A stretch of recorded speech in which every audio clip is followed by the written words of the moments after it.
Good afternoon, everyone, and I want to thank particularly the organisers of this excellent forum. It's clearly very badly needed. My background, first of all, I'm representing an organisation called FAIR, which stands for the Federal Accountability Initiative for Reform. And the name doesn't make it obvious, but our role in life is to help protect whistleblowers. You've heard already from the Canadians for Accountability.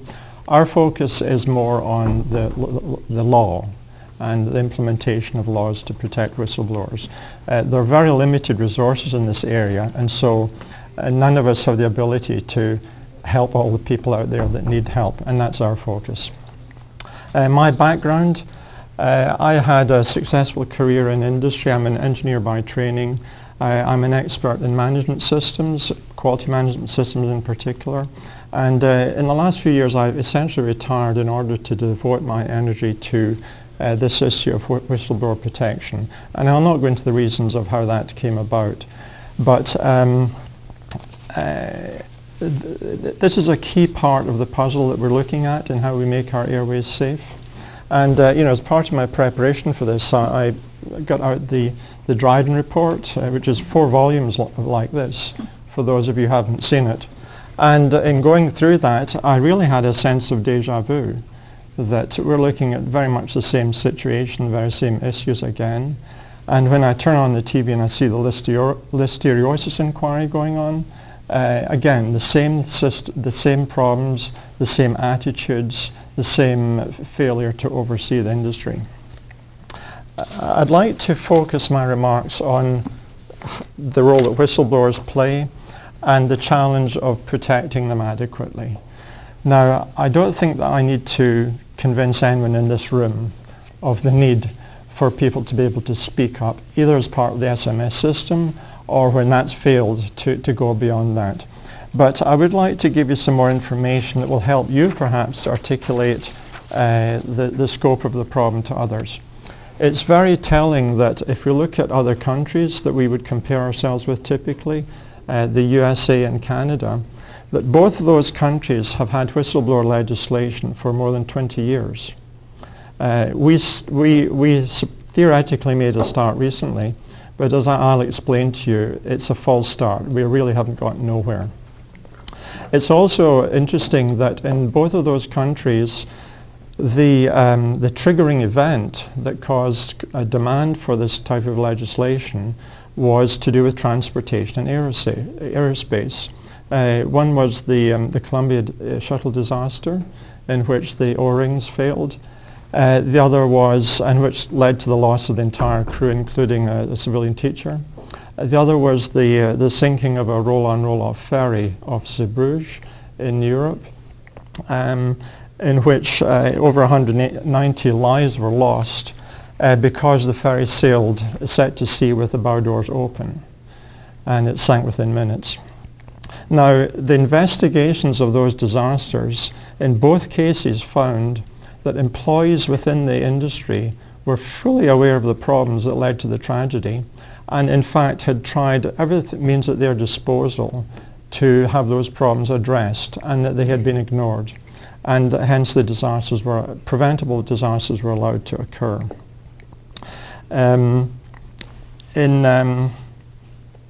There's also compelling statistical evidence that whistleblowing is one of the most powerful ways of keeping an industry honest. And I'll point to studies that have been done of white-collar crime, international studies, that show that typically 40% or more of frauds that are uncovered through employee tip-offs by various means, hotlines and so on. And that's in contrast to, that's far ahead of the detection rate from audit and from other management controls combined.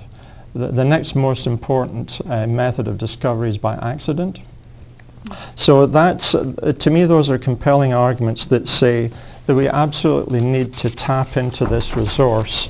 And it only makes common sense that in this industry there are so many thousands of people employed within the carriers, within the regulator, within NAVCAN, and so on.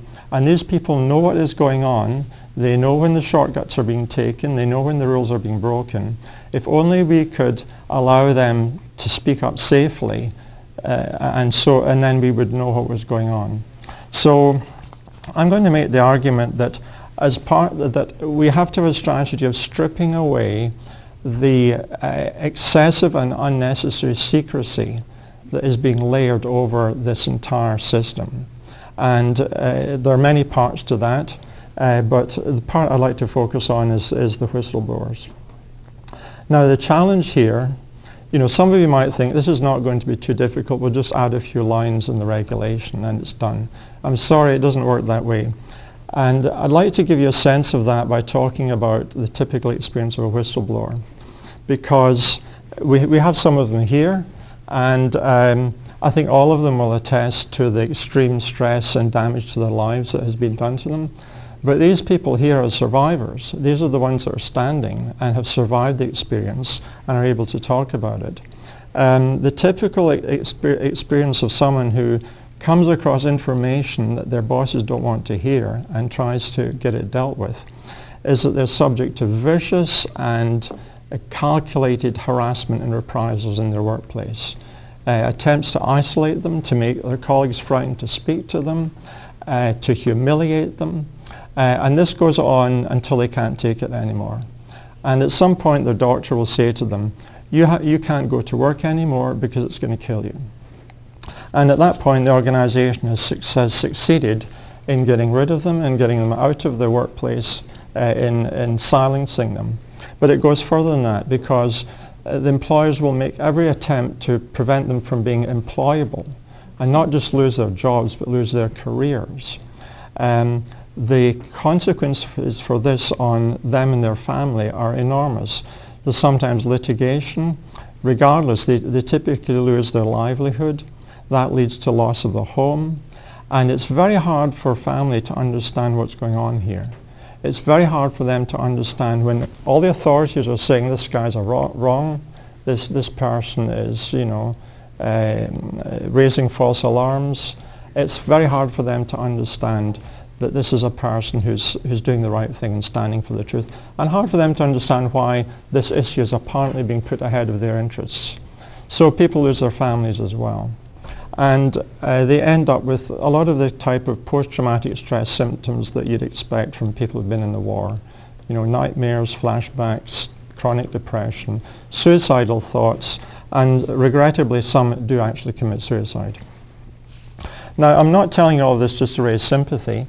I'm telling you this because you need to understand the forces that are ranged against the whistleblower, and that are there, the forces that are also standing there when you try and introduce legislation. And just to, I don't want to paint all these as bad people.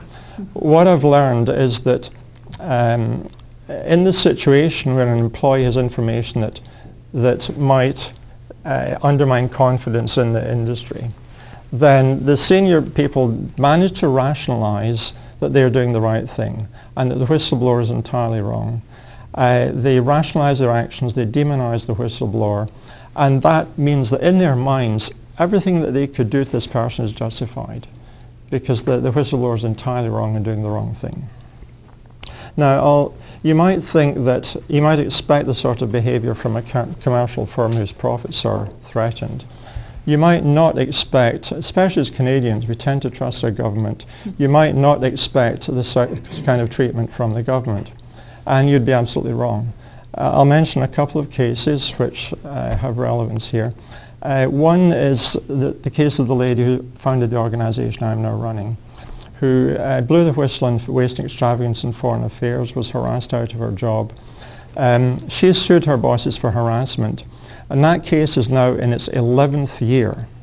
The government lawyers have asked her an enormous number of questions. I'm sorry, I'm having a blackout here. I can't remember the number, but sorry? 10,000. Right, over 10,500 questions. Government lawyers paid by us have spent their time dreaming up these questions, apparently in order to delay the case. They've also submitted her to over 30 days of cross-examination in the discovery process. The norm The norm these days is 1 day, except in exceptional circumstances. It's very hard to look at this case and come to any other conclusion that the government lawyers, with encouragement of their client, are doing everything possible in their power to break this person financially, emotionally, and in every other way. I'll give you one other case that's particularly relevant. You may recall the 3 Health Canada employees who testified to the Senate about bovine growth hormone and the activities of drug companies. Those people, as we speak, they lost their jobs a few years later. The Senate was unable to protect them. They are currently in hearings before the Public Service Labour Relations Board. The final arguments are being made now after about 4 years of process, and we'll find out what has happened. The best that these people can hope for is to be given their job backs in a department that clearly views them as the worst kind of traitors and pariahs. And that's the best they can hope for. Now again, I'm telling you this not to create sympathy, but to make you understand the challenge that is required.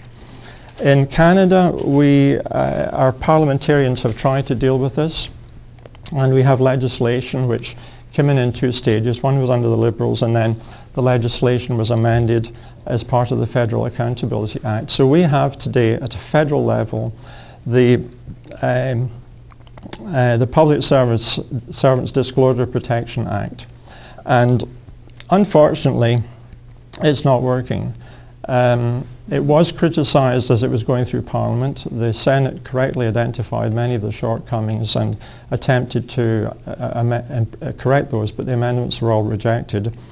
The bottom line is that we have today a Public Service Integrity Commissioner who is an agent of Parliament, who has extensive powers of investigation under the Inquiries Act, who has a staff of 21, and who has an annual budget of about $6.5 million, but in her first year of operation has found not one single example of wrongdoing in the entire federal public service, and has found not one single example of reprisal against someone for trying to raise concerns. And I'll give you some, you seem to not believe that this could be true. I'll give you some statistics just to reinforce how incredible it is. She is responsible for protecting, roughly speaking, about 400,000 employees, of whom more than 1 in 5 report that they have been subject to harassment, when surveys are conducted. And she oversees a system which burns up about $500 million every day. But you'll be all very relieved to know that there's absolutely nothing wrong with this system. Okay. Now, I don't fault the parliamentarians who supported that legislation and took it through Parliament. But I think there's a naivety here to think that this would be easy. If you look at the UK and the US, who are more than 20 years ahead of us, it's been an ongoing battle of legislation followed by the legislation being undercut by the administration, by judges, by various means, then stronger legislation, and then it being attacked again. And that's an ongoing battle in the USA that's been going on for more than 20 years. They have dozens and dozens of pieces of very well-written legislation. They have numerous non-government organizations monitoring what's going on and taking action to protect whistleblowers. We've not even started. And in the private sector, where a lot of the employees are that we need to protect, there's nothing. There's not even the pretense. There's no initiative underway to protect these people. They're completely naked. So I'd like to, just to respect the group's time, I'd like to wrap up. I believe that what has to happen as part of the strategy for making our air safe is to strip away the unnecessary and unjustifiable secrecy that permeates the whole system, to get out in the open and to empower whistleblowers, honest employees at all levels, in all parts of the industry, to speak up when they see problems.